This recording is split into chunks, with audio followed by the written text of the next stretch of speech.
That's what this is. So when the California Tiger Salamanders are young, they have these external gills and they live in the water.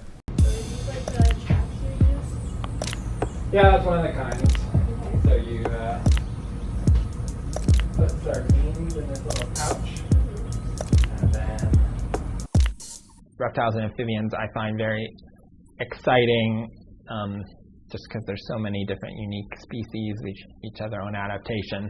We have some in the lab because I think it's a really important outreach tool. I teach conservation biology every spring, and so I have a couple days where I bring in some of these live animals, and it's always people's favorites. This is Draco. He's a crested gecko, and so they're endangered in their native range, which is New Caledonia, an island in the Pacific. I'm Christopher Searcy. I'm an assistant professor in the biology department at University of Miami. I was born in Pittsburgh, Pennsylvania.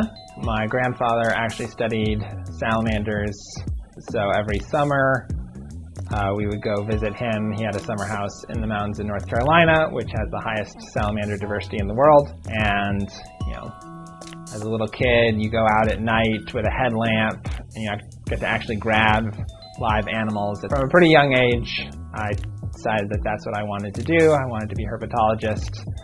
Well, I've always loved salamanders. I guess I like lizards a lot also. They look a lot like salamanders.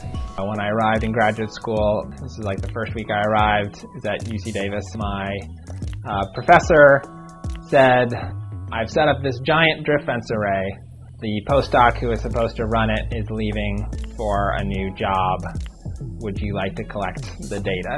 And I said, that sounds great, because it was about salamanders, it was about an endangered species. I was also very passionate about conservation, and so this seemed like the perfect project.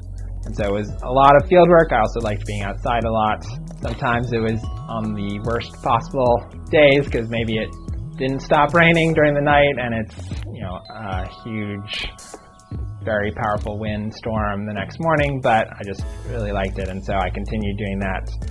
So I ended up with 8 years of uniformly collected data, so that ended up being a really great data set to have, because then once you know that much about a species, you can really start getting into the details of its life history and population dynamics. There are a lot of sub-questions, a lot of different ways you can analyze that large data set. I've currently turned it into this integral projection model, so a demographic model that describes how California tiger salamanders would respond to different management scenarios in terms of how people are managing the habitat, and also different climate scenarios. So as we expect different things under climate change, how you think the populations would respond. Everything I do is in collaboration with at least one other person. You know, the old system used to be more single author papers, people working alone. Now, so many things are collaborative just because they're using so many different tool sets. That's one of the things that I'm most excited about, is to bring as much different types of modeling programs into conservation research. I think there's more and more need for biologists to be computer savvy, mathematically savvy. The more statistics, the more modeling, the more computer programming you have, the better off you're going to be.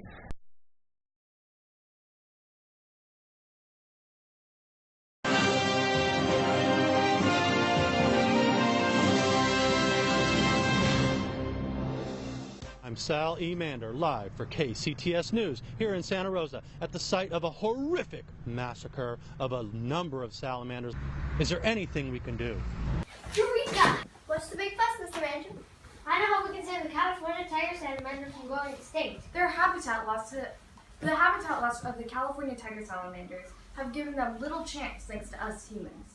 What I concluded is that having any of these types of tiger salamander gives you a more natural community state than having no tiger salamanders at all. I'm Sal E. Mander for KCTS News, live in Santa Rosa.